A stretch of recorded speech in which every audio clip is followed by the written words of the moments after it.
Afternoon, Josh. How you doing? Good. How are you? Yeah, it's been a good week. Let me just switch to my test. You guys hear me okay? Yeah. You sound Okay. All right. I got it. A little better. All right.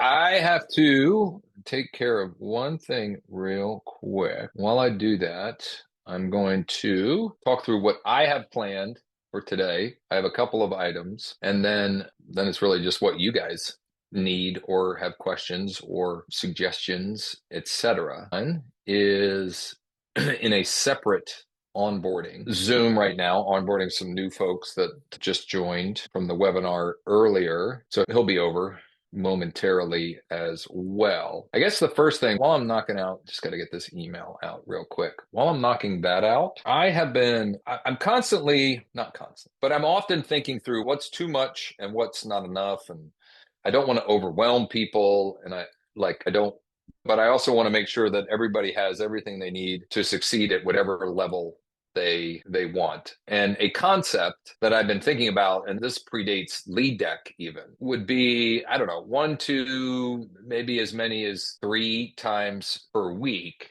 doing a Zoom that is literally just, we get on Zoom and we huddle up for 3 to 5 minutes, and then we're doing the work together. So we're like muted and we're literally doing the 3 steps and using the tool. And if or when a conversation happens or whatever, maybe need some help or some thoughts from people in between calls, things of that nature. It would be an addition to this, which is why I'm always like, what's too much, what's not enough. But I guess my question would be, is that something that would be of interest? yes. And it would, okay. So I want more feedback as well. So I encourage whether in the chat or open your line. And like off the top of my head, what I'm thinking is maybe twice a week, where one of the time blocks is more geared towards Eastern and the other time block is more geared towards Pacific. And that might be a good place to start. And like for me, what brought it back to the surface for me again, and I got to let people in the dang room.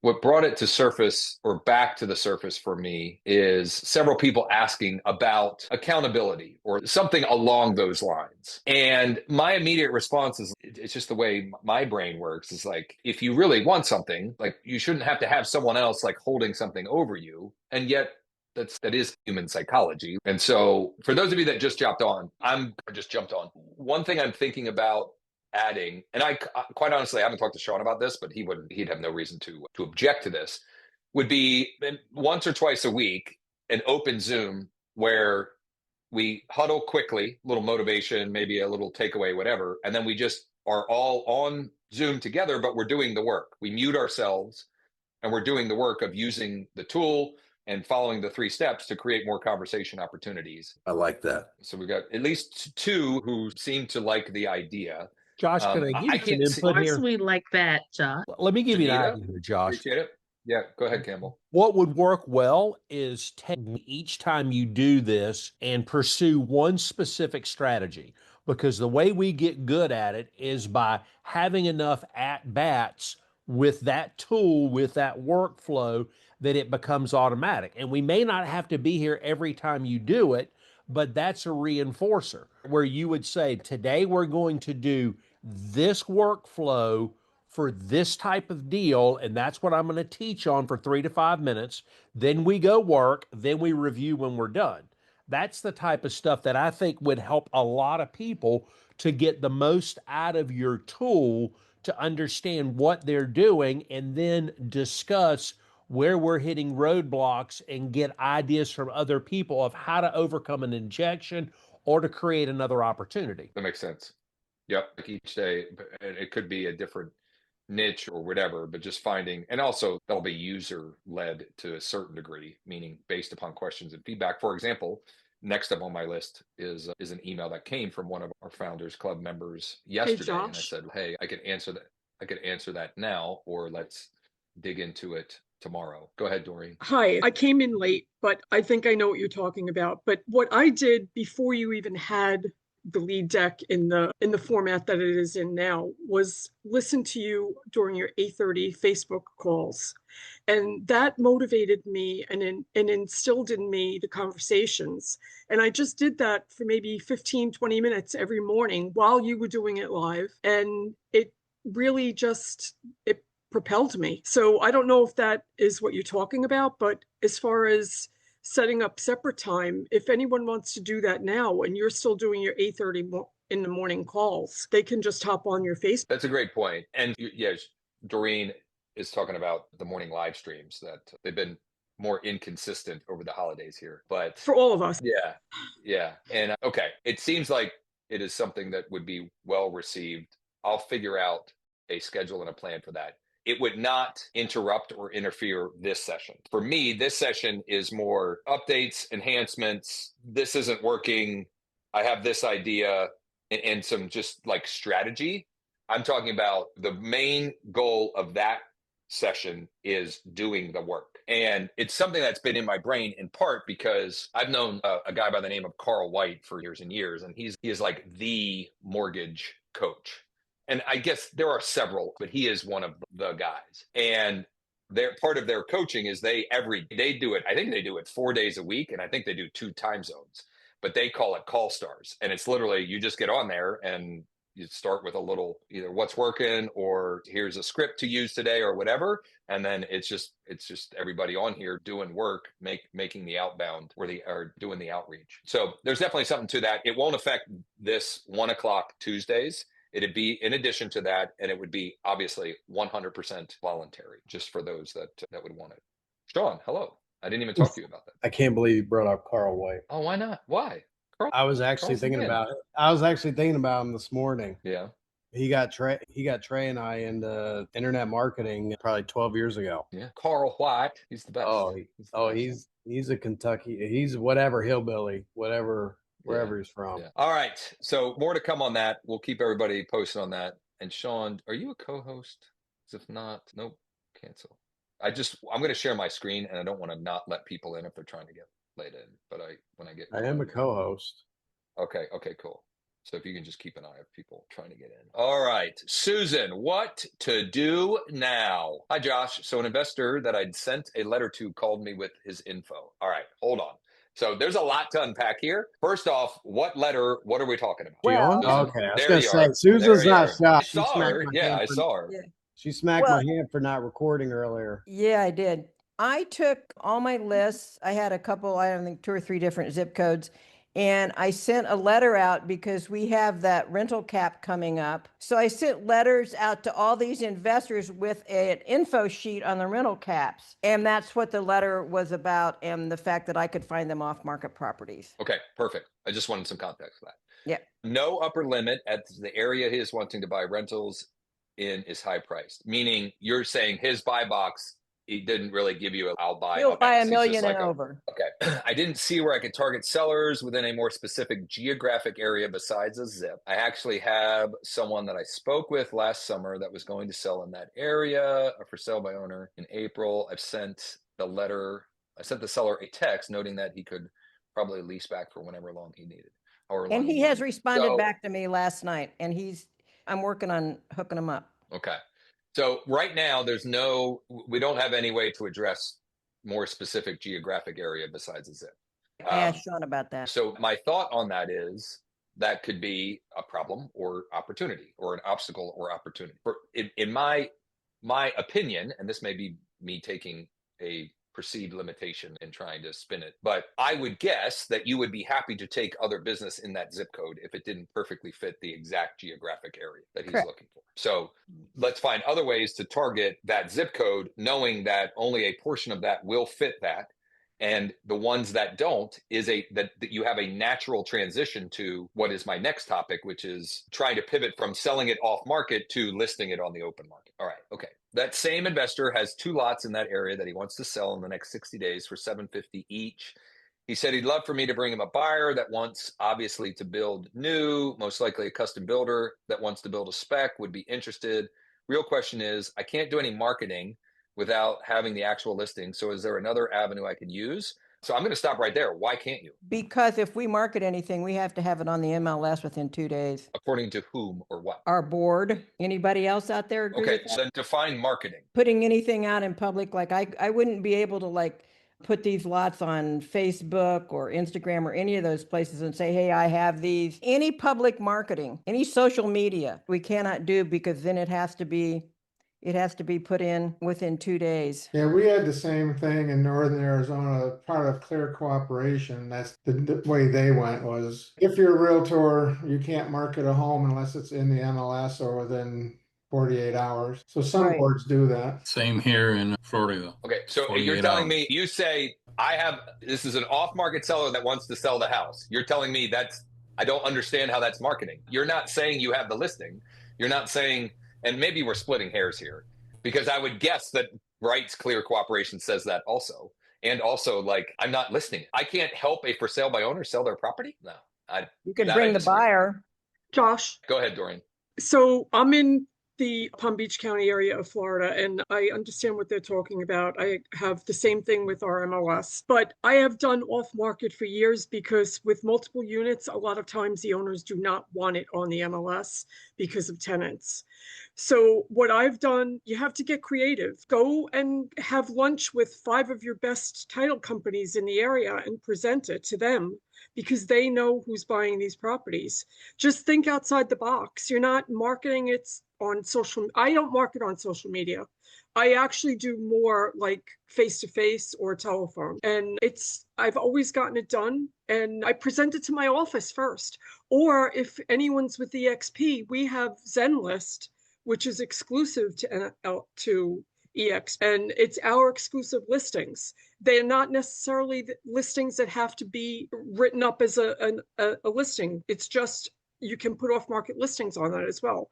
So you just have to have a moment with yourself and brainstorm. There's ways to do it that are legally correct, and I've done it that way for years. Yeah, I didn't want to get stuck on this because the answer is like market 1-to-1, as Doreen is saying. But a title company is like one to all because they have, or you're talking about lots. Call 5 builders. They love off market. I have people that will only buy off market that I'm having a hard time finding a property for. So it's just probably something that's outside of what you normally do, but a lot of us have done it for a really long time. And sometimes when you have really exclusive sellers and buyers, that's what they want. Give me or Josh a call. I'll be willing to brainstorm with you. No, that's what this is for. Susan, what's sorry. the zip code? 46032. Excuse me. I got a cold for Christmas. Lucky me. Yeah. So there are 9 vacant land buyers. That would be the first place I would start. Hey, go ahead, I was just going to say something to help her out. We have a couple of different things because I think most of the MLSs have that rule. There's a couple of forms, at least in Georgia. There's a permission to show form where it protects your commission. You could use that and you don't have to list it. Another way you can do it is you can put it, if they ultimately want to list it, if you don't sell it otherwise, you can put a special stip in your listing agreement saying that you won't market it in the MLS for another 10 days or something. And that, because you're supposed to honor regardless of what the GAR thing said or what the MLS says, you're supposed to honor your customer and you honor them first. So if they don't want to put it in the MLS for 10 days, that's okay. That's my understanding. You can tell me if I'm wrong, but that's how I understand it. Yeah, I think we're splitting hairs a little bit on that front. What I'd like to do, I just want to share two thoughts on what I can't imagine you can't do, which is number one, directly going to these 9 or more. You could go to cash buyers. You could go, Sean, the flipper targets might be good as well, because if they're flippers, they might also be developers or might also be willing to build new. The next thing I would do is I'd go to your MLS and I would pull all of the transactions of similar to yours in the last like 3 years. And I would call the agents of those, particularly the selling agent, meaning like if the listing agent sold them themselves or if there was a buyer agent brought, and ask, and I would call and say, I would reference the transaction and ask if your client, but basically ask, is your client a builder developer? And are they looking for other lots? Because I have a couple that my client just is not ready to put on the market, but he will sell them if it makes sense. I actually did that. I didn't go back 3 years, but I did some of that. And I looked up some of the addresses on the property record cards to see who had purchased it to find builders. You could go directly to, you could definitely go directly to who the purchaser was. It just might be easier to go to another agent. To the other agent. Might be, or the answer might be both too. You start with the agent. If you have no luck, then you try and go directly to, if you were able to find who the builder developer is. And just since I brought it up, what the heck? Was the flipper target back or no? Is that still a work in progress? Did we lose Sean? You could also pull the flipper target in that zip code. And if it's not back, it will be soon. I think he was working out the kinks on some of that. Yeah, that'll be done shortly. The flipper's it's a double special case. The fix and flippers are people that bought and sold in the last 12 months. So they bought a property and sold it. But the leads, the way they pull in, they're the actual sellers. And then also flippers are by default already buyers and sellers. So I had to kind of work on making it all work together within the tool. So you guys can't see it, but we'll have add buyers, add sellers, and add flippers. So it's going to be able to add that. And those people are always looking for deals and always have deals to sell. And the next one I'll move to is the land for lots. It'll pull people that have bought and sold lots within the last year or 2 years. And then you'll know who's the people that buy land and develop it or build on it or whatnot. So let me get the flippers done and I'll keep moving. Last thing on this, which is also a transition to the next topic that I wanted to dig into. I don't know what kind of relationship you have with him or what his reasoning is at this point, but I dropped in the chat some examples of Loom videos that are me basically presenting to sellers when these were people that were off market that told me a number. So I sent them, hey, would you consider selling your property at blank address to a private client of mine? And they tell me a number, because sometimes that's the reply you get. It's just, yeah, 100,000 or yeah, 230. I've gotten really weird answers. 234,000. Like, why that number? But whatever. I have, and there are several examples in here. I've taken that and then basically created a listing presentation or an offer presentation, or whatever wording you want to frame it. Basically says, look, this is what I will do to market it. And I will put right in our listing agreement that any offer that nets you less than X, I'm not even going to bother you with, basically. And two things, in my experience, have happened from that. Number one, I've been able to get considerably higher fees than traditional, quote unquote. And I've taken people that were like resistant to listing and they then were like totally okay with it. In some of these examples in here, I've since sold the properties. One of them is, it was a brother and sister that parents owned like 4 acres. And the parents, before they passed, perfectly subdivided it so that they were each getting the same amount. And I had reached out using the scripting and the Frankenstein process before LeadDeck existed of go this and get this and scrub, and finally a conversation. And I've sold one of the siblings. It sold pretty quickly, $125,000 lot, and I got paid $7,500 fee. Okay, so that was for me. I just picked a number that I was like would get me excited. 3% of 125 for vacant land. I still would take it because it's not that hard to sell vacant land. Like people can just go look at it whenever. It's not like a big deal. But I just picked a number that to me sounded like I felt like I was worth the value and it made sense to me. And I proposed that to both siblings. I've sold the one. The other one, I'm just waiting. We've been verbally negotiating, and I think we've got a deal on. In my presentation to them, I detailed all of the things that I would do to market their property. And it wasn't like an 89-point marketing plan, but I highlighted things like I will reach out to every other agent that has clients that are looking for lots like this and set up. So I explained to them that I was doing reverse prospecting because we may know what that is, but the general consumer has no idea. So I was able to present things, and I talked about the fact that I'm going to have professional drone photography and videography. I was justifying the fact that I'm going to have some real costs here. And I made it basically, it was a risk reversal thing. Look, if I can't get you the number, then so be it. It's not costing anything. There's no obligation to you. And you can cancel anytime with 24-hour notice. That's always part of my presentation as well. Or presentation, I say that, but these are 3 or 4 minute videos. It's not like I'm putting together a 45-minute listing presentation. It's literally just me walking through. And then I just used the Loom transition. I took the Loom transcriptions and used an AI tool and said, can you turn this into a pretty PDF presentation? Which honestly, the reason I did that is the first guy that I sent it to, I've told this story a couple of times, but the guy named Steve, I sold 2 of his properties, and last Tuesday, he closed, a week ago today. He bought 63 acres with the proceeds of his 2 properties, and he's referred me somebody else. I sent him a loom, and I'm not watching this. You're just some guy on the internet, and you sent me a video. I don't trust you enough yet. So I was like, okay, I could either say that's silly, get into a whatever, but I was like, all right, this guy, he said something in it that made me think I'll just make it a PDF. I'll just present him in black and white. And when I did that, then he was like, okay, let's go, like ready to roll. So I sold a building lot of his. That was $7,500, but my fee was $5,000. And then I sold a 2-unit his off market, and I may have broken MLS law. I don't know, but I just went and found the buyer off market. These are I would have recorded. listed it. Yeah, I can't imagine whatever. Like my broker would vouch for me because I've had these conversations with our Pennsylvania EXP broker. Anyway, my next topic was because Rob and several others had asked about 7-day stress-free home sale. Okay. Can I ask Let one me more first quick question, Josh, on this subject? Yep. So when you're doing this, like for instance, I had this investor come out and I thought that in the transaction that I would represent just him and not the seller. Is that correct? I'm sorry. Would you had this investor come out? What are we Maybe talking I'm about? misreading part of this.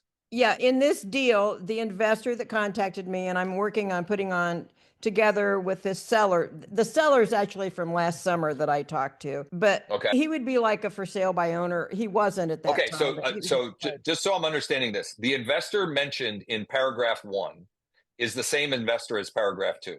Correct. Just from the limited information I have, you would represent it. This is how I would do it. Your fiduciary responsibility is going to be with the investor. So you're going to represent, and that for sale by owner they're just going to be unrepresented. And they're not even for sale. They're not on the market. They're not a for sale by owner right now or anything. But that's what I do. And my fees would just be based on representing the buyer. I'm not double. That's the way I do it. Okay. Yeah. No, I'm not that's the way I do dual it. agency. Okay. I just wanted to make sure that I was thinking about this right.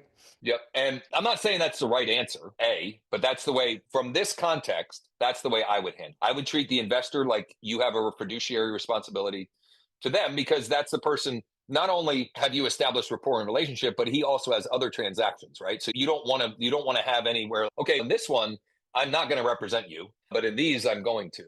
And my guess is the for sale by owner or former for sale by owner is a one and done deal anyway. You know what I mean? They don't have, it's unlikely, I guess it's possible, but they don't have other transactions that they're going to do with you. Correct. And even if they did, I would just be transparent. Hey, look, I have the relationship with this. In an attempt to save some total fees on the transaction and to make it as smooth and streamlined, I'm going to write it up representing him. I would encourage you to have an attorney review everything if you feel obligated to do, because I'm not representing you in the transaction. I'm representing him, Mr. or Mrs. Investor. Got it. Thanks. Yeah. All right. 7-day stress-free home sale. Let me first start by saying it's just a made-up thing. And I'm saying that because you can make up and call anything you want anything. Obviously, like, you can't just make up nonsense. But what sounds better? Hey, Brian, would you be interested in our 7-day stress-free home sale? Or, hey, Brian, would you like me to traditionally list your property in the MLS? Like, words matter. And I like giving credit where credit is due. I'm pretty sure the 7-day stress-free home sale came from my buddy, Jason Gruner, I reference him often in workshops and webinars. And I talk to him all the time. And one of these days, I'll get him to actually come on something like this. He loves talking with me, but I can't get him to come to anything like this, or certainly any of my public webinars. He would be like, I don't know, for whatever reason. But we've talked about this process. And so I'm pretty sure I just stole it from him, and I started running with it. And it works very well once you're already in conversation with a motivated seller. It does not work well, in my experience and opinion, as a top of funnel offer. In other words, an ad that says, hey, are you thinking about selling? Ask me about our 7-day stress-free home sale system. Now, I'm not saying it won't work at all. I'm just saying from my experience, it's much more effective, already some sort of relationship established. And it is how I pivot from somebody raises their hand and says, yes, I would consider selling, or they were an inbound motivated seller lead. They requested a cash offer or whatever. My pivot, or part of what I send as follow-up, includes that as an offer. And in fact, I sent 2 of these videos yesterday that I can drop the looms in here, and I'll get added to that document, the transcripts, etc., for who are interested. Are leads that came in on Monday that requested a cash offer. I had a conversation, and part of my promise to them is I'm going to present them with some preliminary offer options. And in that presentation of those options, I seed or hint at the fact that what most clients end up choosing when working with me is our 7-day stress-free home sale program. And so my 30-second elevator pitch is as follows. And this is completely off the cuff, and I still need to, I need to do a better job of crafting this. But Eric, our 7-day stress-free home sale system, what we're trying to do is create an auction-style energy and event around your property.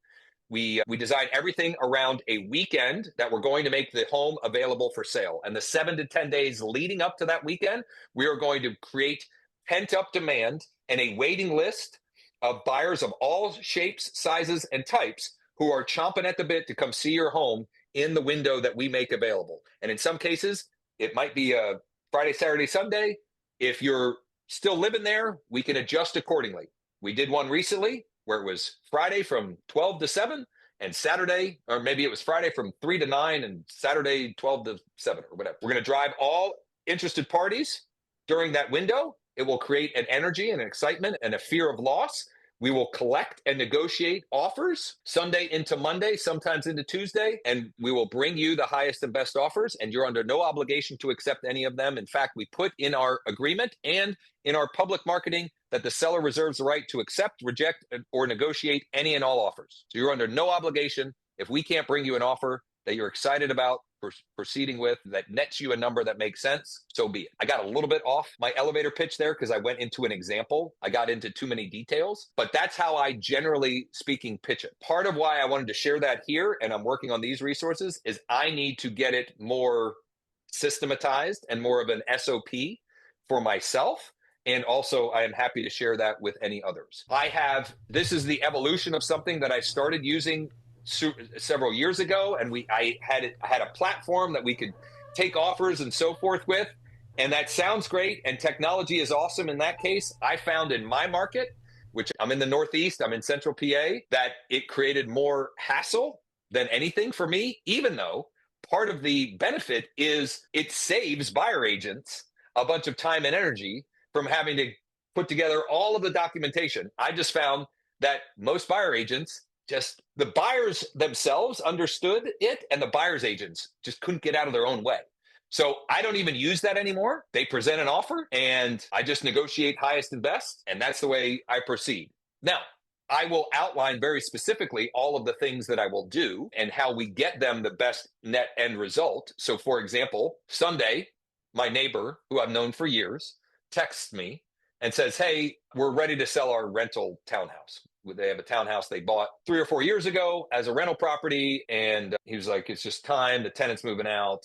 He's moving out of the area, blah, blah, blah." And I said, "Great. Let me do a little research and I'll follow up with you on Monday." He texted me on Sunday. So I sent him a Loom video. I'll include that as an example as well. And in there, I specifically talked about the 2 most likely buckets of buyers. So bucket number 1, John, is a buyer like you that wants a newer rental asset that may not cash flow, but would offer them some tax advantages on a property that they shouldn't have to worry much about the maintenance, repairs, stuff like that. And oh, by the way, I have some clients that right now are looking for that very thing, because that's very true.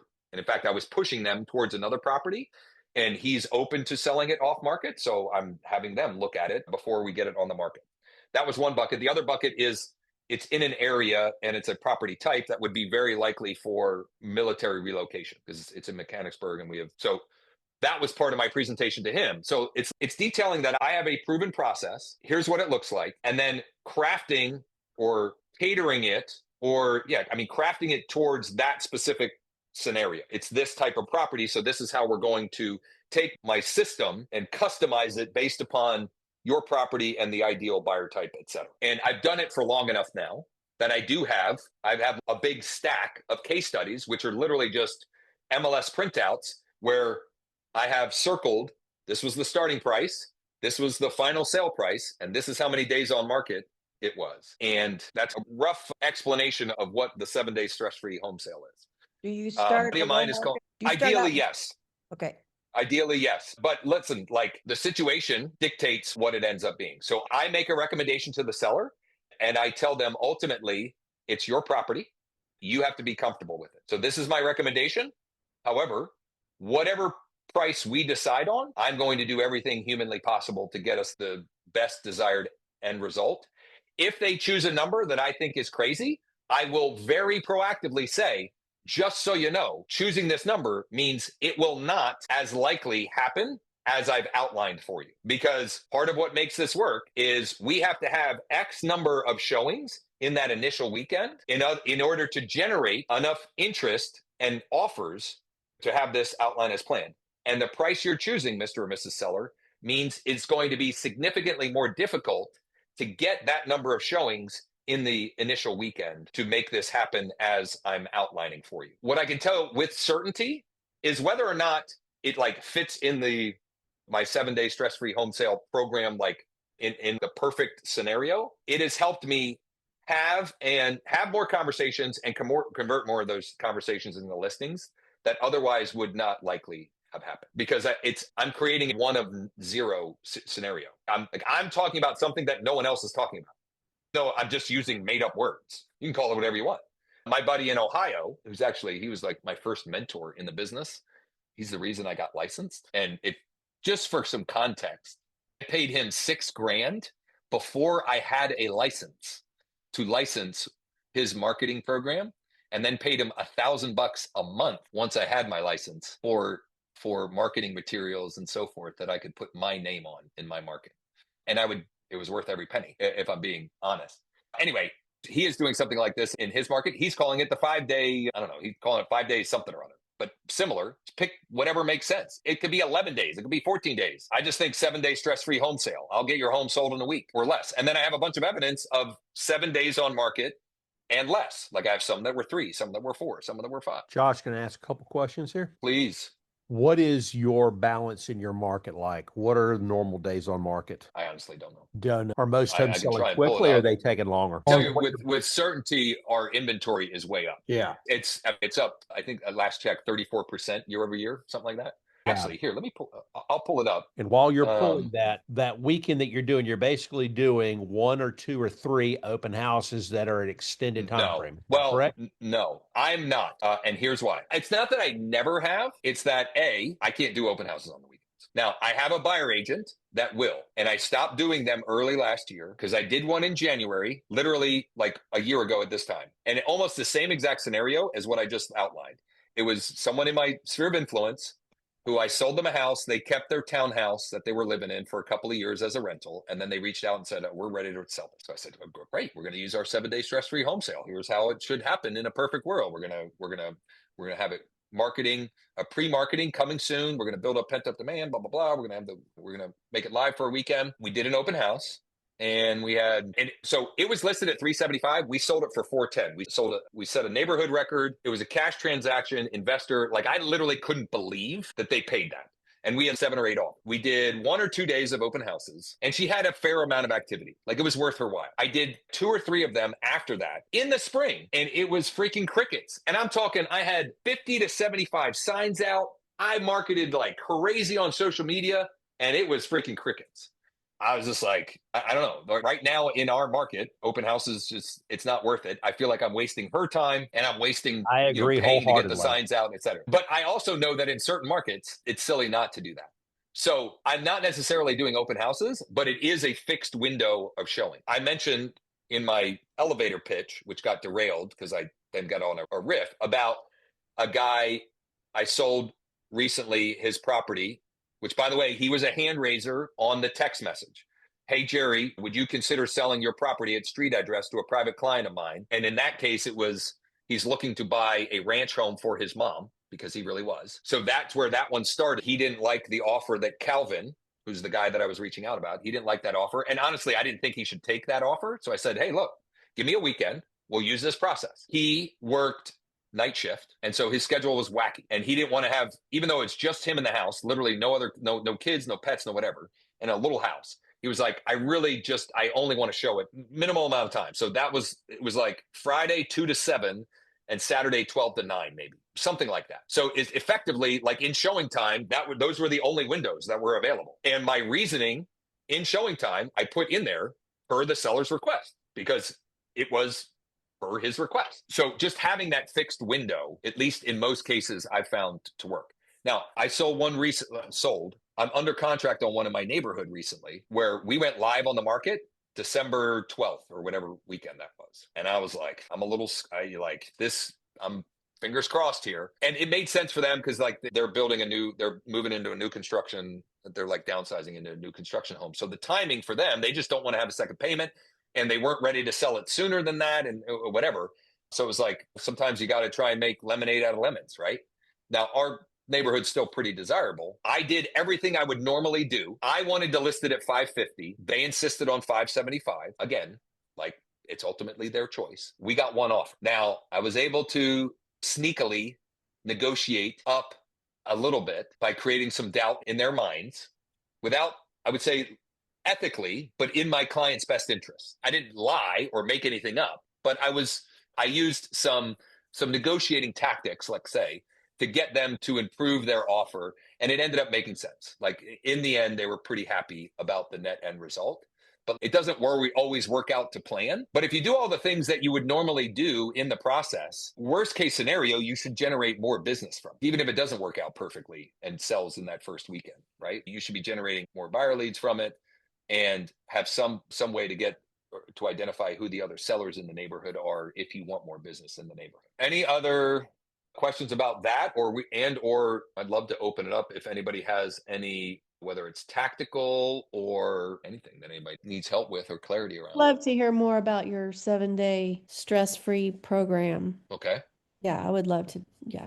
And I don't know if you want to go into that all right now in the weeds. I just did. Okay. What weeds? So, no, the weeds are like, how do you go about creating that buzz in the marketing? Like all of the different things you do to market. That's the weeds for me. Like I can market, but it's not like time sensitive. It's like we throw stuff out there and hope somebody responds. Now, when I put a time on it, there's no way I'm going to promise stuff like that without having, What do you mean? You've got this system. You obviously know what you're doing here. I have no clue how to do that. And I've been a realtor for a long time, but I've never learned how to throw marketing out there to get an immediate response, like within 7 days. Unless it's an auction, are you pricing this so crazy that people are obviously going to jump on it? But then again, you've got to be careful with that too, because then they think it's just fake. So I will tell you exactly what I did with this last one and prepare to be underwhelmed. Okay. I reached out, reverse prospecting, to every agent that had buyer clients that this fits the property criteria. And then I followed a free organic social posting process that we can get into here if we want. I've shared it a number of times on my morning live streams. And I post on Nextdoor, my Google business profile, and Facebook. And then I share from Facebook into a bunch of the local groups. I typically do that 3 times for the listing. So when it's first coming soon, which usually, so for me, in a perfect world, I will have it coming soon a week before it's live on the market. And this is some of the weeds. So sometimes I've been doing this long enough that I need reminded, like some of this I just know naturally. And so I'm glad that you're extracting this because this is helpful, I think, for all, including myself, because I need to better document this. I will shoot to have it live on the market on a Thursday. And usually I won't allow it to be shown on Thursday. So it's active, but you can't schedule a show. I will have it coming soon a week before in a perfect world. So it's coming soon in the MLS, the Thursday or Friday before the active window, because I want to hit Thursday and Friday have the most traffic on all the portals: Redfin, Trulia, Zillow, Homes.com, Realtor.com. Thursday, I think, is the highest, and Friday, I think, is the second high. It is. So Josh, I want to hit that's 2. been confirmed in multiple studies. Thursday is the day. So I want to hit 2 of those cycles if I can. So the Thursday before, I will follow that organic posting process. Nextdoor, Google Business, Facebook, and then I will share to as many. Basically, you can share to up to 10 local groups at a time. That's if you go and share a post, you can only choose 10 groups. It doesn't have to be 10, but you can't do more than 10 is my point. And I will choose the local groups that are most geographically targeted to that area. So like in my market, I've got a bunch of groups that are Cumberland County and like the towns in Cumberland County. And then I've got a bunch that are Dauphin County and the towns in Dauphin County. And then Perry County has 1 stoplight in the whole county. So there aren't really any local ones. It's just like Perry County. Like they're just all Perry County. And then York County has some. And if I get a listing outside of those, I'll just go join a bunch of the free local groups. All right, 1 second. The kids are still off. So Pam's just making sure that I can get Sammy where she needs to go later.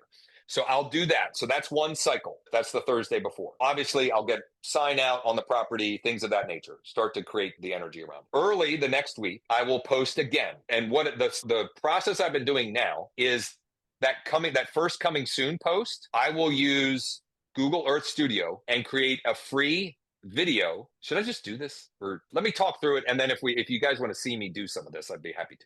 But you can go in there for free and create a video that it will zoom out from orbit or from outer space and right into the property. And it'll do this thing where it's like orbiting around the property. It's just a pattern interrupt. Like it's just to get attention. That's what I will post first. Then early the week that we're going live, I will do that posting again, but it will be with different media.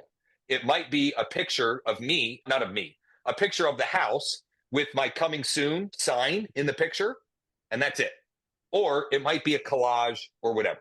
There's more than one right answer there. Then for me, the day that it's officially live on the market, so if it's live on Thursday, I will then use listings to leads and I'll follow that same process again. But now I'm sharing their like social media post tool, which Sean I can see is about to take notes because this is something that he was going to build into the tool. So no promises on this, but I can tell Sean is excited to take that and run with it a little bit.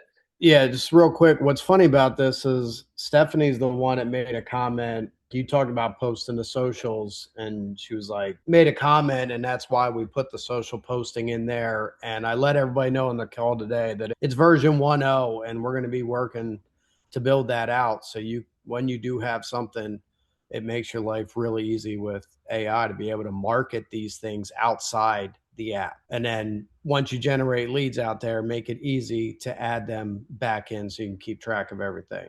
But yeah, I'm excited, but I'm also a little overwhelmed. But keep going because I'm listening to you. So that's the last post for it. And I use listings. The reason why I'm using listings to leads is I found through testing that their single property page generates more leads than any other page I've used. Like I would and will use something else if there's something that works better, because I do want to generate leads if I can.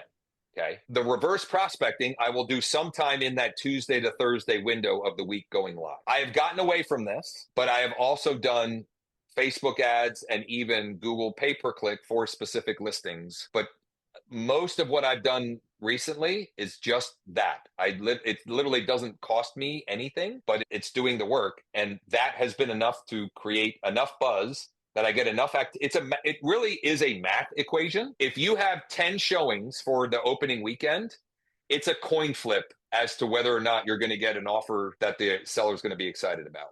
If you get to 15 or 20, it's almost impossible. I don't want to say almost impossible. If you get to 15 or 20, the likelihood that you're going to get the desired net end result for them goes up dramatically. And when it doesn't work to plan, just own it. I had one in the fall or in the spring. I'm trying to think here. I think it was almost identical. I wanted him to start at 550. He wanted to start at 575. It was something like that. It was a previous expired, but it was years ago expired. It was like 2020. And it had a terrible backyard. Great community, great neighborhood, but the backyard just fell off a cliff really bad. The neighborhood's great. There's still a front yard. Got a nice big deck, blah, blah, blah. So I figured we can overcome this. First weekend, we had 2 showings. Maybe 3. And I immediately, the next week, I was like, David, I'm just gonna own it. We missed the mark on pricing because it's springtime and we should have had 10, 15, 20 showings. And so I wanted to get that out right away. And yet he didn't want to drop it. We didn't drop it for 30, 45 days, in fact. But I kept demonstrating to him that I was working on it, and we got it sold. Like eventually we got a price that made sense. So it doesn't work perfectly every time, but I've definitely done way more business than if I hadn't been talking and using it. Was that more of the weeds that you were looking for, Stephanie? And is there more that we could unpack? Yes, I think that's a start to getting in the weeds. I'd like to see it on a SOP document probably because I am more visual than auditory. So some of that probably went in one ear and out the other, but I definitely need to regardless. So I will absolutely do that. I'm going to bring up Nextdoor here. I'm probably going to make a liar out of myself because now that I'm thinking about it, I don't even remember if I did 3 for this last one in my neighborhood. I know I did 2, but let me see.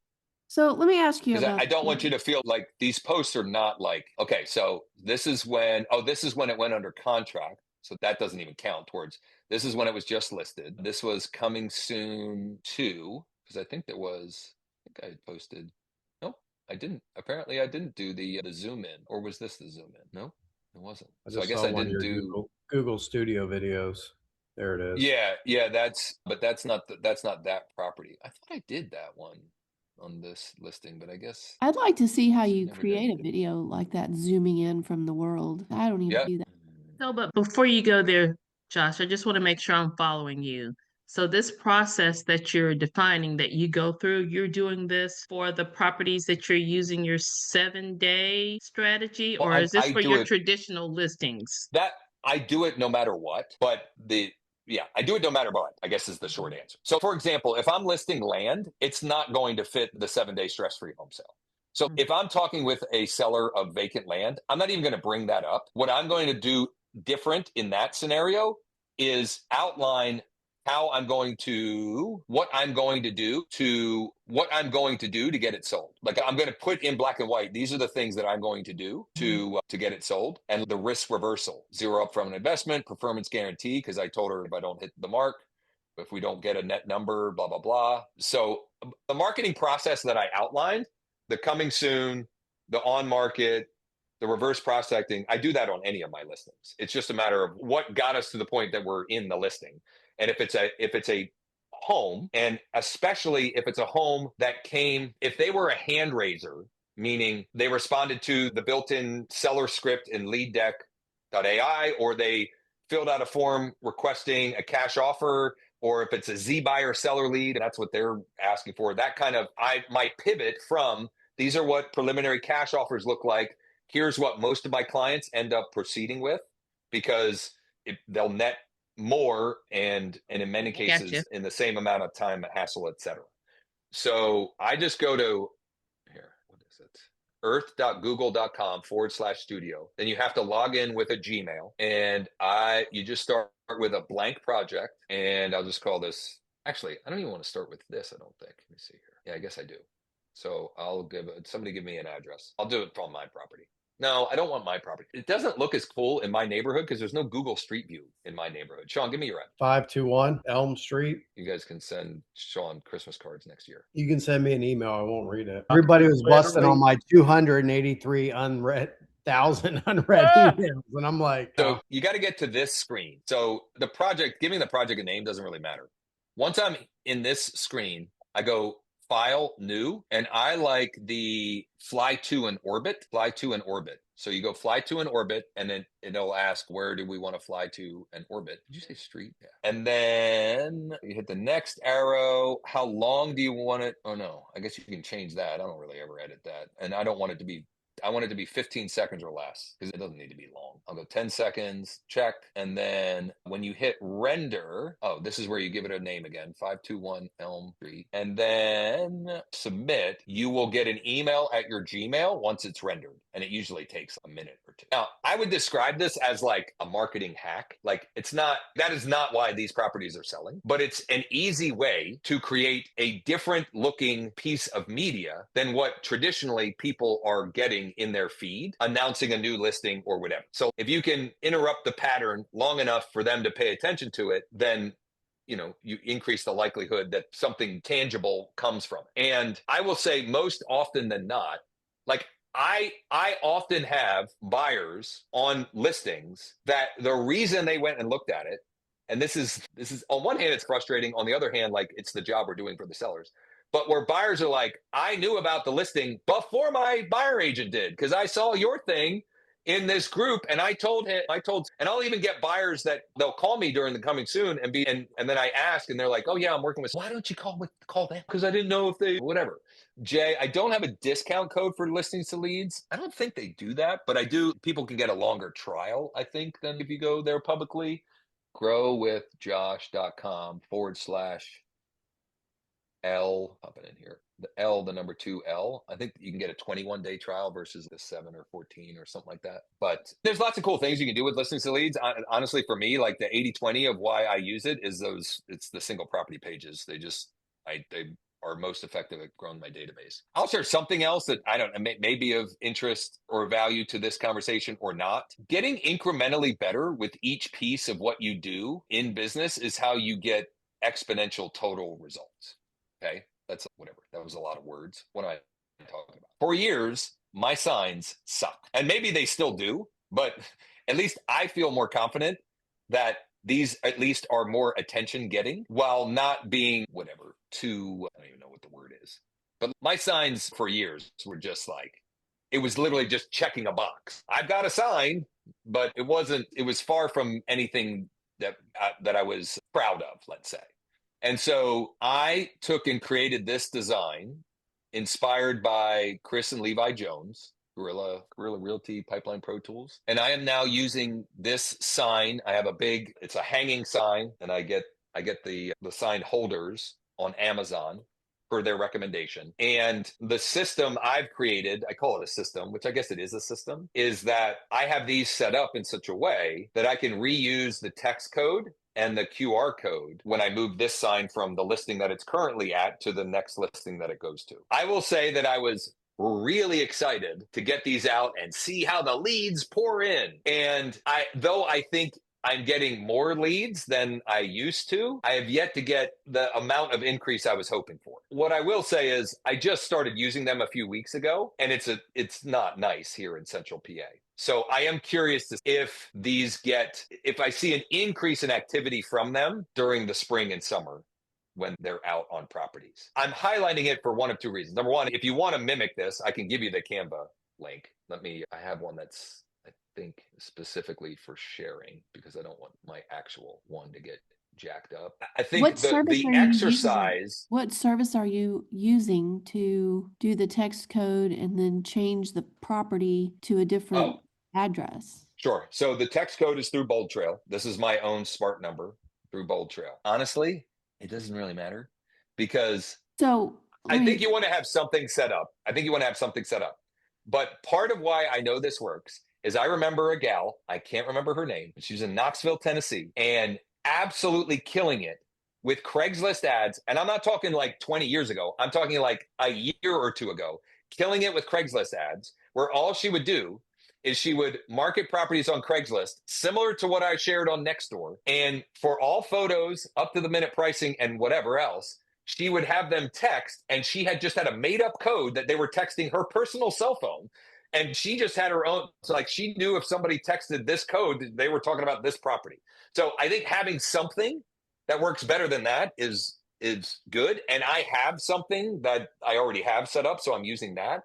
But usually you can find a way to use what you already have. And I didn't mean to interrupt you, but let me just finish so the QR code. So I'm using the Canva dynamic QR code builder to build the QR code. But what makes it so that I can reuse it is the fact that I'm sending them to a rebrandly link. It's just a URL shortener. And there are lots of versions of that. And even there are URL shorteners in WordPress. Like depending on what website you have, you may have a way to do this.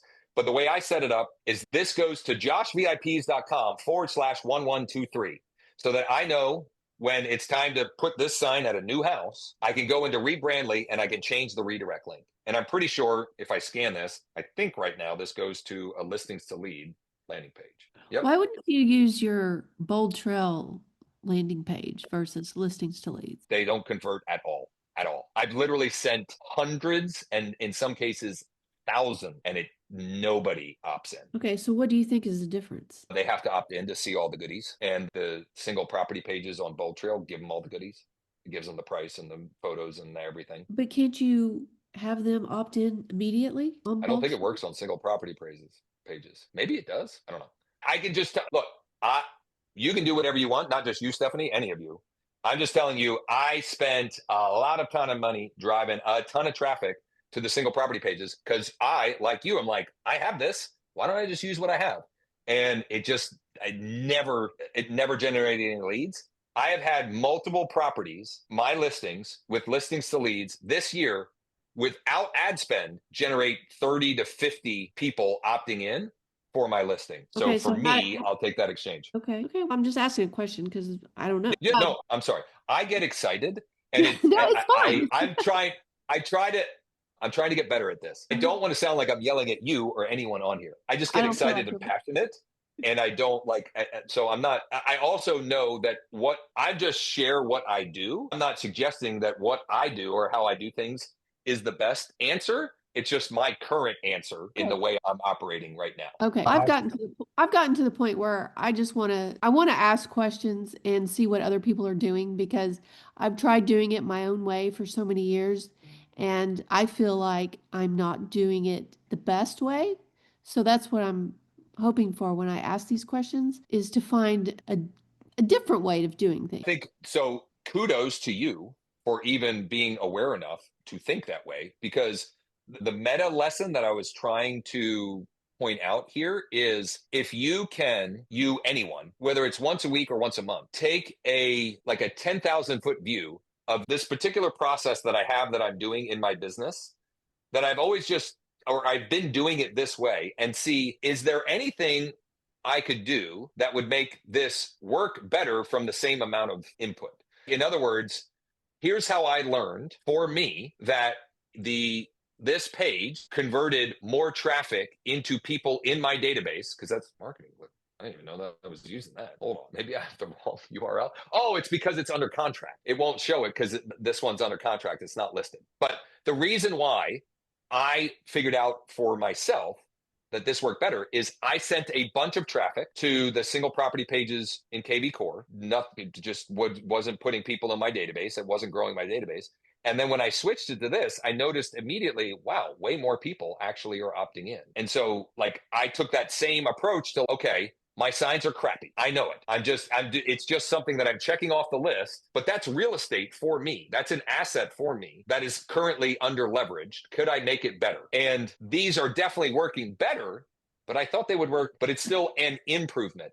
And over a year's time of these signs being out, it will likely compound into a lot more business than the current or my old sign models. Okay, so when you have these printed, normally I would have the exact same graphic printed multiple times, but in order to make this work, you would need to have a different text code. Correct. Right. So you So just for print it me, once. so it's 1124, 1125, Yeah. 1126, 1127. Now, you may say, I don't want to do that. Yeah. I just want it to be uniform. And your solution might be that you don't care about capturing the leads and you could have the same code, QR code and text code. If you have a way to send people, somebody texts or scans, you send them to a page that has all of your listings and then they have to go and find which one. Or you could you could have little stickers made for the text number and stick those on the sign. Absolutely. Yep, absolutely. Okay. Campbell, So then, sorry. When you were using listings to leads, you said that you got people into your database without ad spend. So is that just what listings to leads is doing? Or is it something that you were doing? That's me literally. I'll find an example of that while Campbell and Ernie ask their questions. Josh, very quickly for you, L2L now has an affiliate program. You need to go over on the left-hand side menu and sign up. You'll get your affiliate code right there. They'll send it to you. And I'm popping something in the chat right now in Sean's honor that you can open up, Josh, that I just made for Sean in his inbox. I picked on him this morning and I made him a Sora very quickly that he'll enjoy. Oh, man. Come on now, Sean. You'll like it. Taking away permission to use my phone. My wife's like, why would you do that? I was like, I don't care. Man, getting punked on Sora now for my inbox. That's hilarious. You brought it up again in this one. I wouldn't ever said anything else about it, but you brought it up. Okay. All right. Hey, listen, you mess with the bull, you're going to get the horse. Get the horse. You'll like the video, Sean. It's good. Stephanie and anyone else, that live video, now admittedly it's 58 minutes and not all of it is the actual content, but that is an example of how that when I talked about that I do 3 times for a listing, and honestly, it usually probably ends up being 2, but in a perfect world, I do it 3 times. I share it the Thursday or Friday before, early in the week, and then the day it's live.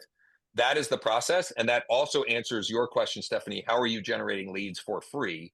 it's that process that I outlined there sends people to the I'll find an example. I'm trying to think of one that's active right now. It doesn't send it to this page. It sends them to a page where they have to opt in to get all the photos, floor plan, additional details, etc. And that's the flow of how I'm doing that. And the majority of the activity comes from the sharing of the Facebook post into Facebook groups. And very honestly, like it's a lot of looky-loo neighbors and so forth, but so is just listed postcards. There's a reason they're curious, at least some of them. And if they share it and want to help pick their neighbor or whatever, some net benefit might come of it. Ernie, you put your hand down, so hopefully I don't know if I didn't answer. I'm good. If you just got tired of having your hand up. I'm okay. It's already answered. Thank you. And Josh, listening to did you Lead need- also has your QR codes and your text responder directly through them if you choose to use it. Yeah, I don't use either of that through them, but that is a good point. They do have like the text code marketing and the ability to post well. all of that to social media, just like you're doing. Then you can take it and repost it into those groups. It can start there. Put a brochure box by your sign with a QR code to confirm. So here's why I don't like the brochure box. I have no idea when it's empty, and then I got to go back and no tracking. And check. But you could put there was a time where before I was putting my QR code on my signs, I would have a flyer in there. And there was a big QR code, like it was a picture of the house. It was like a brief description, a picture of the house, and basically what the sign looks like now was the brochure, basically. And so the idea was the same. The problem is, on ones that were active, I wouldn't know when the boxes are empty. And in my market, I might have a listing down the street, or I might have a listing that's 45 minutes away, and I don't want to be checking those. But it's still better than not doing it. I'm certain of that. Yeah, another thing that you could do though is also, if you've got a cooperative seller, print a bunch up and leave them at the house, and the seller will go out and refill the box for you. But anyway, for me, I just wanted to try it to make sure it worked. It works really well if you're looking to build a database of people looking, because when they click the QR code, they had to put their name, their email address, their cell phone number, which you get when they click. And so easy to build a client list at the property. But again, like you said, it was always a pain in the butt because lots of times the boxes were empty. So if the listing hangs around, it's an issue. If it sells quick, it's not a problem. Yeah, and right now, you can definitely replicate. I was going to say, right now we have 29-degree weather and 35-mile-an-hour winds. So if you had a box out right now, it'd probably blow away. I am actually worried about a couple of my signs because I have a hanging sign like what Campbell has in the chat. At a vacant land where there is nothing to knock down the winds, and I haven't been by it in a while. Right now, yeah. But everybody knows this already, that everybody's on their phone. Like we used to, the flyer boxes, they have to get out of their car in this wind, go up, take something. It's a takeaway, and the QR codes solve that because you can just take a picture or whatnot with your phone. But you got to get on their phones. So I definitely recommend QR codes. Flyers, do what you think's best for you, but it's tough. The phone number's the holy grail. So this has been obviously quite the smorgasbord, and I'll get your question in a second. But this text script for any leads that are requesting information about a specific listing, it could be like your specific listing. It could be you got it from homes.com or Zillow or Realtor or Redfin, or you got it because they texted the sign code, or they opted in from the sign, or you were running Facebook ads, which you can use listings to leads or street text, or you can set them up your whatever. It is so simple. Like the response rate on this is incredibly high. Hey, Sean, it's Josh with eXp Realty. It looks like you requested info on one of our listings at street address. I don't like saying mine because it makes it sound like I guess technically it's your listing, but it's not your house, right? So like little words matter, and little differences can make all the difference, or little changes can make all the difference. At street address, did you get all the info you were looking for? And I send that by text, I send it by email, whatever form of communication I can send that by. And obviously calling them, and that exact script, you're not trying to sell them. It is a service call. You wanted info, did you get it? That's it. And that script I started using that late summer, early fall. It has uncovered a lot of additional opportunities. It has helped me fill my pipeline. In fact, I did a double-sided transaction on a lead that came in on one of my listings that it was that script. And I texted her that, she called me, And away we went. Stephanie. Is this document on the list that you sent, that you put in the chat earlier? Which one? This one that I have right now? Yes. No, but it's in the And chat then- now, and we'll make sure that it's with the replay as well. Okay. And then my question was going to be, do you do metal signs or that's corrugated? I don't know. They're definitely not metal. They're probably 4 mil chloroplast. It says 3 white aluminum composite material. They don't feel like aluminum at all. Josh, you order them from Oakley? Fast signs. Fast I just signs. use a local company. Yep. They're like 10 minutes from my house. Yeah. That's just, for me, it's most convenient. And the holders, I use the picture that Campbell put in the chat. That sign holder is what I use, something, or at least very similar to that. And I buy them on Amazon, or I have bought them on Amazon anyway. How many signs do you keep in inventory? I don't know. Hey, I'm trying to phase out my crappy ones. So I'm not putting out any crappy ones. And I just ordered those first 5, like code 1123 through 1128 or whatever. And I got them in late November or early December. And I laughed at first because I don't know where the hell all my old signs are. Like I feel like I should have a bunch of them, and yet I don't. And I don't know. So somehow or another, I don't do a good job of collecting them. Though again, I don't want to use my old ones anymore. My buddy James, who's in Colorado, they have like a signed service or something that's part of the MLS or something crazy. I was like, man, we don't have anything like that. Sean will shake his head and give me a whatever what I'm about to say. But I typically put out my own signs because I will record, I will get media at when I'm doing it. So I'll record a video, I'll get a picture, etc. No, you redeemed yourself like a little bit. I'm not just going out there, putting it in the ground and be like, all right, I'm gone. If you turn it into me, I can see the purpose. Josh, I'm going to drop a link in the chat for Oakley signs. If anybody's looking for signs, go and sign up for their email. They send 60% off discounts all the time on their signs. They've got corrugated, they've got aluminum, they've got everything. So if you don't have a local sign company, they'll ship it right directly to you. Shoot or shout.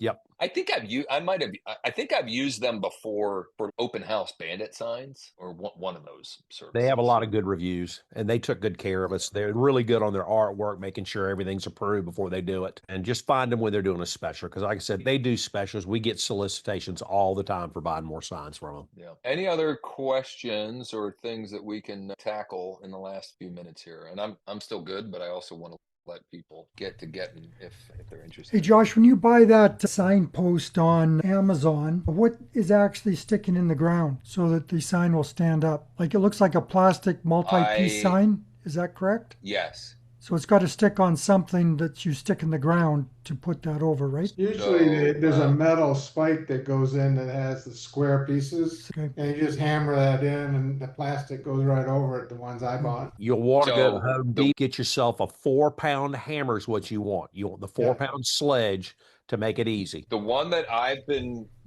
bought, because I've only bought them one time, I've been really happy with. They have, as Jay described, they have this anchor thing, and I've hit it in the ground in spots where I'm like, there is no way I'm getting this thing in the ground, and it goes in without issue. I'm sure you could find some place where it wouldn't work.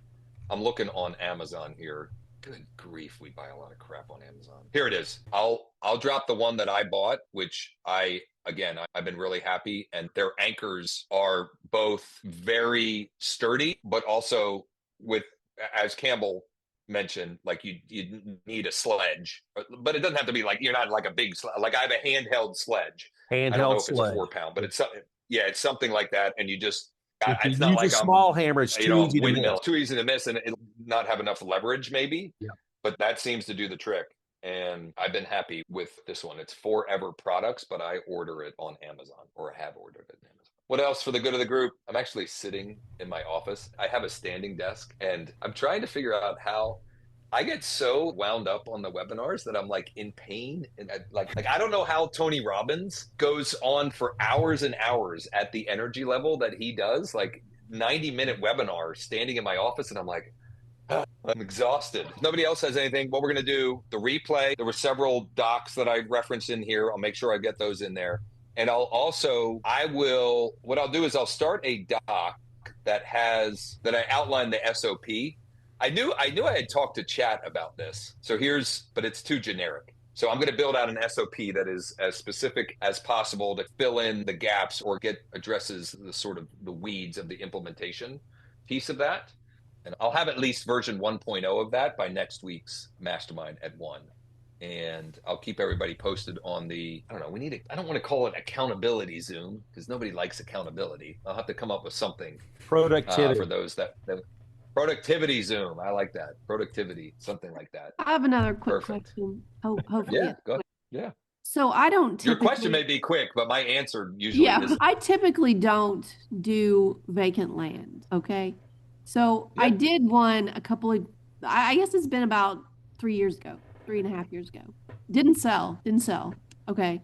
And then the guy tried to sell it with somebody else. And then he sent me a text and he wants me to come back and give it another shot. Now, I've learned a few things since 3.5 years ago, but what do any of y'all do vacant land, and what's your kind of MO on marketing it? I'm gonna let Josh speak on this one. Does anybody? I feel like I'm hogging, and though I'm like the ringleader here, Sean and I co-ringleaders. I don't want to hog answers. I certainly have thoughts and answers, but does anyone else have any before I Josh, fire away? Yeah.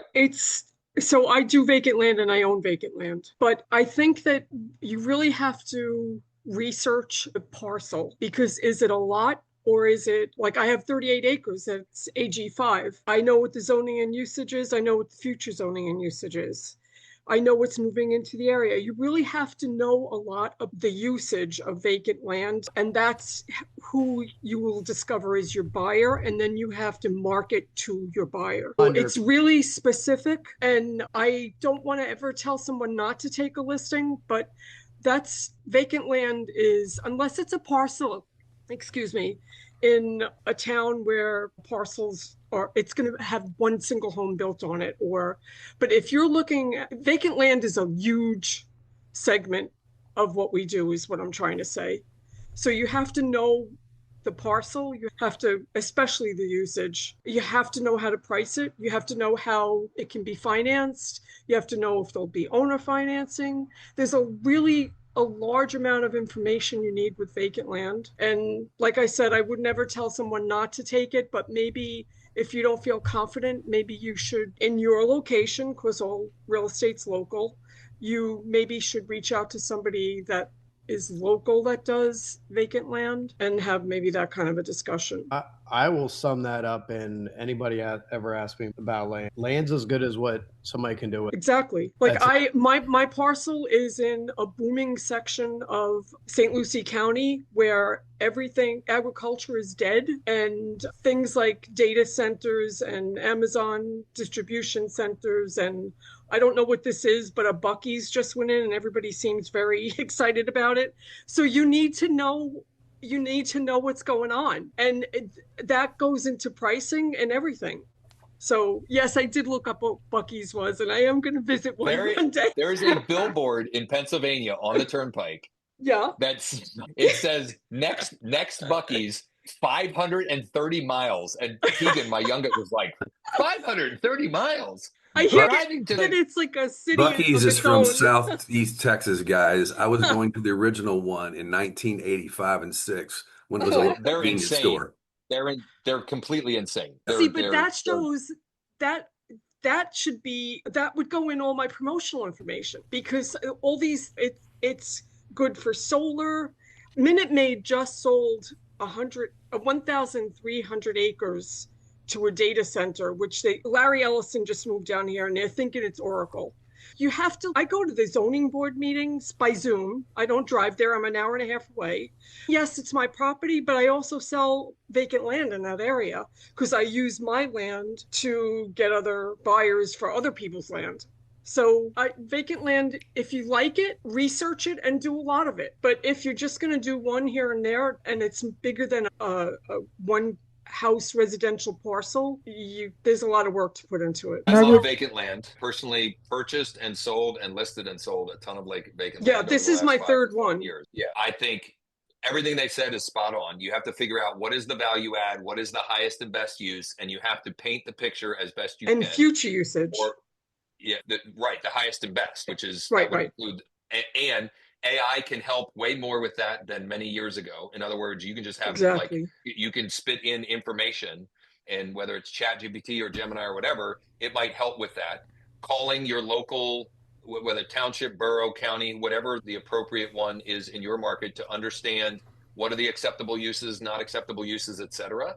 The thing that I like, or one of the things that I like best about vacant land, is I've done a ton of those transactions without ever seeing it and without ever meeting the client in person, ever, buy, sell, whatever. So like for me, I like using my skills and my acumen and my computer from wherever I want to do deals. So I have one that's listed right now. It's a building lot. It was subdivided off. It's got public utilities, and he's got it priced a little high, but I don't care, because already I have gotten a builder developer that called, and I've got a great relationship with him. When people are back from holidays, he's going to confirm if he can do what he wants on it, and he's going to get me an offer.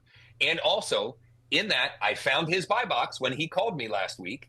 I found out his buy box, and I know that he'll buy any of this particular type of lot in a 4-county radius. And I asked the question, basically, how many are you doing? Like, how frequently are you doing these? And he was like 3 or 4 times a year. But here's he said this, but let me know anything you've got, because I know all the other guys like me. And if I don't need one, or if I'm busy with one, I'll get you connected with who's looking. So sometimes the best buyer is a neighbor that doesn't want any other neighbors. So sometimes it's literally a phone call to the neighbor and, hey, do you want to make sure that we don't have somebody building on the land? Like, I've sold them like that. I've sold them where the best buyer is definitely the builder developer. And honestly, there is also vacant land that has very little value and is very hard to do anything with. If it's landlocked or if it's in wetland or whatever, that doesn't mean there is no buyer. It just means that you might have to be more creative, or the seller might have to be open to more creative solutions. I also had one recently. This is wild. I had one recently, the same text outreach that I've used it over and over. This works on vacant land too. Hey, Jay, would you consider selling your vacant land at blank address or with this APN to a private client of mine? It works great for vacant land. I had a guy it was like late August, early September. He responded and he told me his number, and I looked it up and I was like, shit, I'm gonna buy this. I can turn around. He wanted 10 grand. I can turn around and sell this for 30 grand in a month. It turns out he bought it at tax sale like 30 years ago, and it doesn't exist. It's a parcel that doesn't even like, and we ordered title on it and all this stuff. And like, I wanted so badly to make this work. I'm like scouring the GIS mapper, and I'm working with him. And in the end, he was like, I'm really sorry, but you've been awesome. I'm going to hang on to your info, and I will definitely let you know when I have somebody who's interested. And I also added that guy and his primary residence on my direct mail AI newsletter. Lemonade out of lemons. Howard, you were about to say something. No, I was just in California. The real big deal is on land, unless it's in a residential area, is there water, and can you drill a well? Because lots of times there's no water, you can't drill a well, you can't put septic on it, there's no utilities, and so you get a deal on land, but maybe you got 100,000. Anyway, you got to put sewer in and all this other stuff, and it depends where you are. If it's landlocked in a residential area, it's a viable business. Really tough when you get out in the counties here. To answer your specific question, Stephanie, more specifically, I would say if you can't find the angle that hasn't already been identified and proactively marketed, or he's unwilling to significantly drop the price, you might be wasting your time. Because if you listed it and someone else listed it, and I don't know how long those listing agreements were, but if it's still available, he's either not motivated, or it's not value, or the highest and best use hasn't been uncovered. I have another one right now. I'll give one other story right now that this was actually a referral from the Steve guy that I mentioned that I've done 3 transactions. He referred me to another guy. This guy had bought a house with 7 acres, and it was 2 parcels on 1 deed. And he wants to sell the other parcel, but he thought he could just sell it. And so he didn't realize that he actually has to subdivide it off because it's deeded together. So he has to subdivide it off. I called the township and an attorney that can help with the subdivide. And that's one that I'll probably end up listing the first quarter. But once it's subdivided, it is a legitimate building lot that someone can put. It's enough acres that someone could build any single family residential property on it. They can only build one, but they can pretty much put on whatever they want. Right. So not only did I solve his problem, I also figured out what the highest and best use is. So I can find an owner occupant buyer that wants to buy it and put whether a modular or manufacturer, whatever, or a developer where they could build a luxury home on it and try to sell or do a luxury spec home on it. Stephanie, you were trying to say something else. Yeah, there is a luxury home like adjacent to this property that's on 4 acres, and the piece is 10 acres. So it's a flag lot the way they've broken it up. It used to be 18 acres and now he's divided it up into 3 different pieces. And this has got a little stick down the middle to the back, 10 acres. And I was thinking that I would market this and put it on lands.com because I didn't do that the first time. I didn't know what that was. But I've got an agent here that I've worked with that could put it on land.com. But I was thinking about just charging him like a flat rate to bring him an offer, whatever price, more of trying to do an auction thing where he didn't have to accept the offer, but at least he would know what the market would bear, because I am not interested in doing this again for free. I've already done this thing. He screwed me over the last time and sold it to somebody he knew without telling me. And so I'm not really interested in taking a listing to just put it on the market. I either want it sold, and I don't know that he's going to be reasonable. So I thought I would just maybe charge him an upfront to give him a price that the market would bear, and then he can choose whether he wants to take it. And if he takes it, then I'll credit the fee as part of the offset the commission, but I'm not real excited at putting it on the market again. Yeah. And I would still, like, all of that being said, if nothing has tangibly changed and you haven't found any other highest and best use on it, I can promise you that once you really start getting into a routine of using LeadDeck, you'll have more than enough in your pipeline that it's just like you just don't care, because you don't care, but it's not like you're hanging on every potential client. Yeah, and this is a long shot anyway. A long shot. Yeah. Like that I would even get paid for anything anyway. Yeah. All right. Anybody else? What do you think about doing your first of these sessions next week to start the new year off? Yeah, I think so. I just got to figure out what day and or time. Sean, was that to me or? Our office is right by a firehouse. I didn't know if you guys could hear that, but fire trucks are out. I am thinking, I just need to figure out schedule wise, and maybe it's just Monday. Maybe it's Monday. I don't know. I'm going to think it through, but look for an update. Josh, you still going to do Closer Cafe? Yeah, that's what. So I got to figure out. I don't want to extend myself. The reason why I would be okay with the productivity thing is after the intro, I'm going to do the work, and I'll let my line open. If people want to leave my line open, they can mute me or just listen.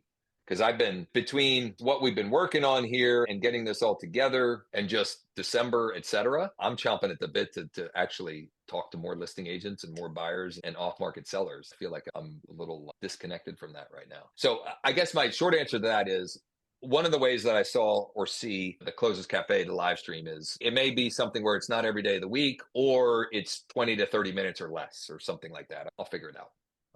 I'll just wrap it up with this. I don't know if not everybody's going to remember our goals to DOM-proof this app, which means make it so easy to use that even my dad could use it. But Dom stopped in the office yesterday, and do not forget, whatever you do when you're talking to these investor buyers, asking if they have anything that they wish they didn't own. Because Dom works for my brother. He tries to do everything wholesale. He tries to make everything fit into a box. And I told him to stop doing that. He was calling all these seller leads and trying to find a wholesale deal. And I told him, I was like, do me a favor. I was like, call 10 investors. And I was like, ask if they have anything to sell. And he's talked to 3. One said, nothing, leave me alone. Another said, I'm buying. And another said he had something to sell. So just try to have the awareness or the mindset that buyers could be sellers, sellers could be buyers at all times. That's it. I would say, I'll take that a step farther. You should be asking some form of that question to every agent you talk to, every buyer you talk to, and every property owner you talk to. Figure out how to craft that. When the answer is no, don't let them off the hook. Who do you know that might be interested or thinking about selling or buying or whatever? Find a way to because here's what also happens. The answer right then is no. And then later that day, they think of somebody and they text you back or they call you back, or you get a call or text the next day and that it's Jay, and Jay says, Sean told me to call you because Sean, you were talking to him yesterday and he said blah blah blah, whatever. It won't doing it once, whatever. If you commit to doing it in some form or fashion on every call, then that's where it compounds. And I know, like, it was one call 2 weeks ago, and I know it was lucky, but that one listing agent had 2 off-market deals, a 3-unit and a 38-unit. And it was just because I asked the question. What else you got? What else you got on market or off market that would work for an investor? I've asked him now 3 times for the damn rent rolls for the 38 unit. And he tells me every time he's sending it to me, and he doesn't send it to me. I got 4 people waiting on the rent rolls. I'm going to have to text him again, call him again. But anyway, thank you all. That was a lot of us. And I got to get Sammy to basketball practice. We'll get the recording, all of the docs and Reese together. I'll keep everybody posted on the productivity Zooms and the SOP for the 7-day stress-free sale. I'll have at least a working version 1.0 for next week's session. And I hope you all stay safe. Have a happy New Year. And have a very happy New Year. And I'll be like, if you guys want to chat on the phone, I'll be in the car a lot on Friday driving Caden back to U of L. I'm happy to take your calls on Friday. Makes the trip go faster.